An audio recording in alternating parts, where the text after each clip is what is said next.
எனக்கு அருமையானவர்களே, லூக்கா 8:50 இயேசு சொல்லுகிறார், பயப்படாதே, விசுவாசம் உள்ளவனாயிரு, அப்பொழுது அவள் ரட்சிக்கப்படுவாள். எவ்வீரு இயேசுவின் இடத்துல வந்து கெஞ்சுகிறான், ஆண்டவரே, என் மகள் வியாதி படுக்கையில் இருக்கிறாள், அவளை குணமாக்க வாரும், என் வீட்டிற்கு வாரும் என்று அழைத்து கொண்டு போகிறான். இயேசுவும் உடனே அவன் வீட்டிற்கு போக புறப்பட்டார். போகிற வழியிலே கூட்டம் அவரை நெருக்கியது. அந்த நேரத்தில் தான் 12 வருஷம் பாடுள்ள ஒரு ஸ்திரீ அவருடைய வஸ்திரத்தை தொட்ட பொழுது சுகமானாள். இப்படி அநேகருக்கு ஆண்டவர் சுகம் கொடுத்திருக்கலாம். அதனாலே காலம் தாமதமாகி கொண்டே போனது.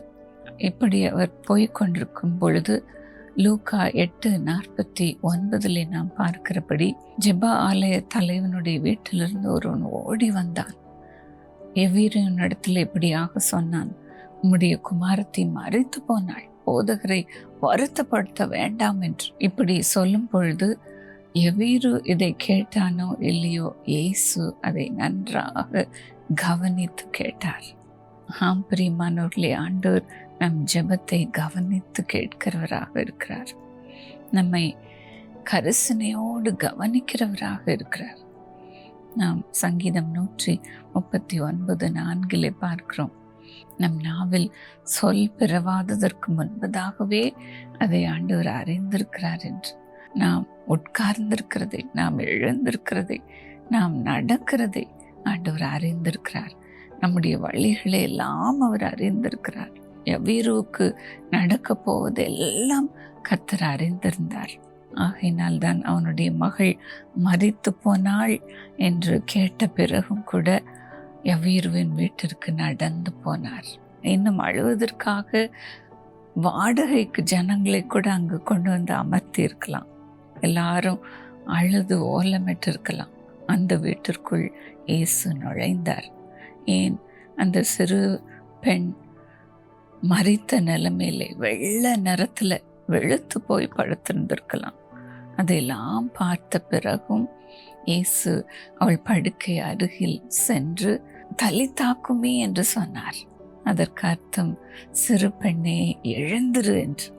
அவர் சொன்ன அதே நேரத்தில் பிள்ளை உயிரோடு எழும்பினாள். அவளுடைய பெற்றோரை பார்த்து, இவளுக்கு சாப்பிட ஏதாகிலும் கொடுங்கள் என்று சொன்னார்.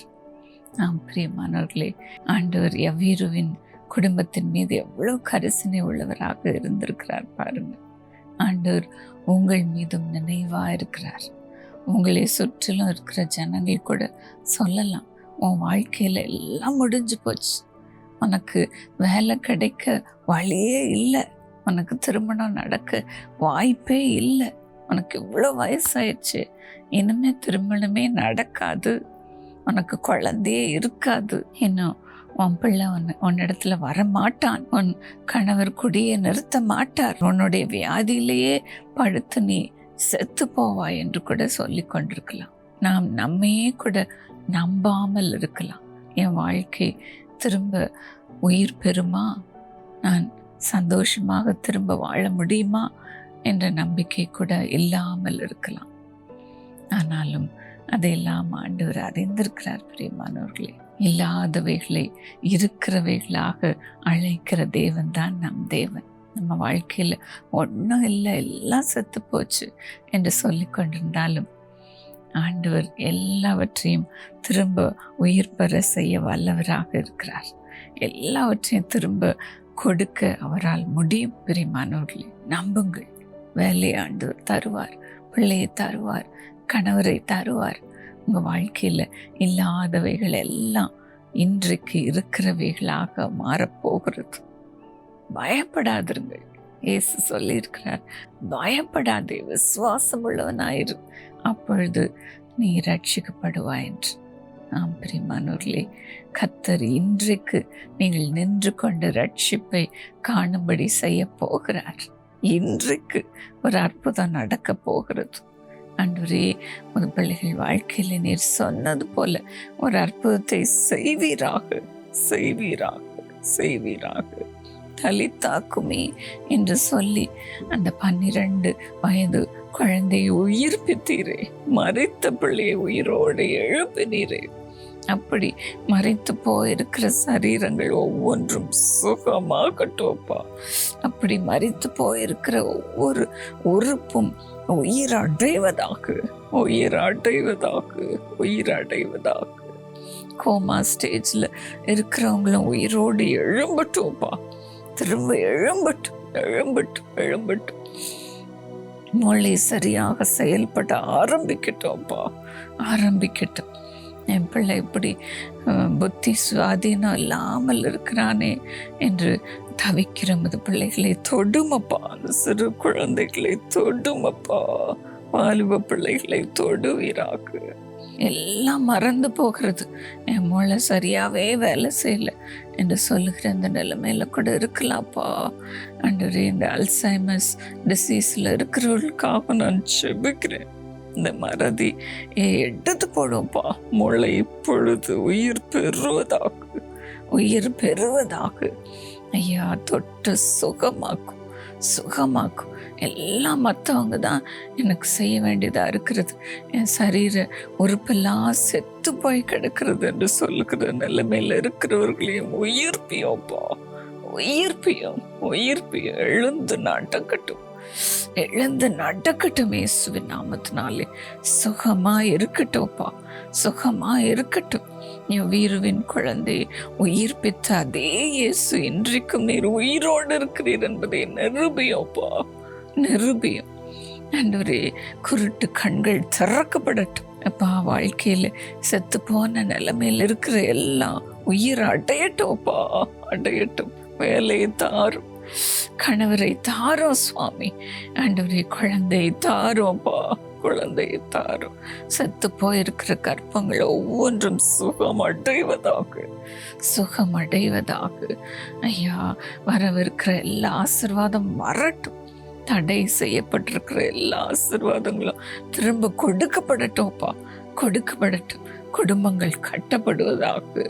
என் குடும்பம் உடைந்து அவ்வளவுதான் போச்சு என்று சொல்லுகிற பிள்ளைகளுடைய குடும்பங்கள் இப்பொழுது கட்டப்படுவதாக, உடைய கரத்தினால் கட்டப்படுவதாக. ப்ளீடிங்ல இருக்கிற பிள்ளைகளையும் சுகமாக்கும்ப்பா, சுகமாக்கும். வயிற்று வலிகளை சுகமாக்கும், வயிற்று பிரச்சனைகளை சுகமாக்குவீராக. இப்பொழுது அவர்கள் சுகமா இருக்கட்டும் சுவாமி. இன்றைக்கு ஒரு ரட்சிப்பை அவர்கள் பார்க்கட்டும்ப்பா, பார்க்கட்டும். பயப்படாமல் உம்மை நம்புகிற பிள்ளைகளுக்கு ஒரு அற்புதம் நடக்கட்டும், அற்புதம் நடக்கட்டும். ஐயா, அவர்கள் வீட்டிற்குள்ளே வாரும், அவர்கள் இருக்கிற இடங்களுக்குள்ளே வருவீராக. என் வீருவின் வீட்டிற்கு நீர் போனீரே, அப்படி நீர் கடந்து வருவீராக. அது பிள்ளைகளுக்கு சுகத்தை கொண்டு வருவீராக, இயேசுவின் நாமத்தில். ஆமென்.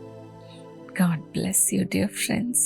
இன்னும் உங்களுக்கு ஜெப தேவை இருக்குமானால் எங்களுக்கு தொடர்பு கொள்ளுங்கள். இந்த ஸ்க்ரீனில் இருக்கிற ஃபோன் நம்பருக்கு கால் பண்ணுங்கள். நாங்கள் உங்களுக்காக எப்பொழுதும் ஜெபிக்கவே இருக்கிறோம்.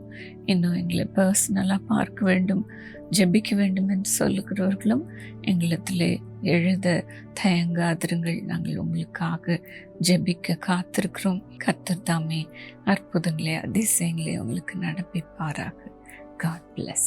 எனக்கு அருமையானவர்களே, இன்னும் சில நாட்களுக்குள் மே மாதத்திலே DKC, அதாவது டைனமிக் கிட்ஸ் கேம்ப், குட்டி பிள்ளைகளுக்கு 6 வயதிலிருந்து 12 வயது வரைக்கும் எல்லா ஜெபகோபுரங்களிலும் விசேஷித்த 6 நாள் கேம்ப் நடைபெற போகிறது. Dynamic kids camp signet ring என்ற தலைப்பிலே இந்த வருடத்திலே அது நடைபெற போகிறது.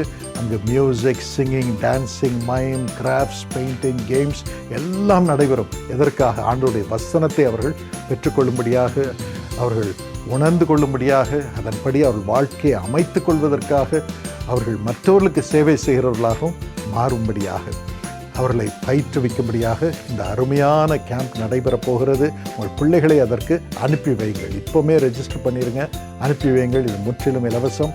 இயேசு அழைக்கிறார் பங்காளர்களுக்கு.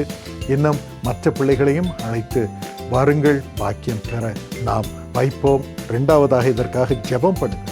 இதன் மூலம் பங்கேற்கும் ஒவ்வொருவரும் ஆசீர்வாதம் பெற வேண்டும். சுவாமி, இந்த பிள்ளைகளை ஏற்றுக்கொண்டால் உம்மை ஏற்றுக்கொள்கிறோம் என்று வேதம் கூறுகிறதே. அப்பா, அதன்படி நீர் செய்யும். தயவு செய்து அவர்களை ஆசீர்வதியும், டீச்சர்ஸை ஆசீர்வதியும் என்று சொல்லுங்கள். மூன்றாவதாக, நீங்களே டீச்சராக வரலாம், நீங்களே பாடுகிறவர்களாக வரலாம், நீங்களே மைம் சொல்லிக் கொடுக்கிறவர்களாக வரலாம், இன்னும் பிள்ளைகளை பராமரிக்க அவர்களுக்காக ஜெபிக்கிறவர்களாக வரலாம். ஆகவே இதற்காக நேரத்தை தயவு செய்து வாலண்டியர் பண்ணுங்கள். எல்லா டீச்சர்ஸும் ஜீசஸ் காஸ் பிரேயர் டவருக்கு வந்து இந்த பிள்ளைங்களை நீங்கள் பராமரிக்கணும். அதற்கு உங்களை ஒப்புக்கொடுங்கள். நான்காவதாக, இதற்கான தேவைகள் சந்திக்கப்படும்படியாக ஜெபம் பண்ணுங்கள், உதவி செய்யுங்கள். கர்த்தர் உங்களை ஆசீர்வதிப்பார். நிறைவான பலனை ஆண்டவர் உங்களுக்கு தருவார். God bless you. இதற்கு எப்படி சேர்வது என்று பிரேயர் டவரோடு நீங்கள் தொடர்பு கொள்ளுங்கள். அவர்களோடு சேர்ந்து சேவை செய்யுங்கள். God bless you.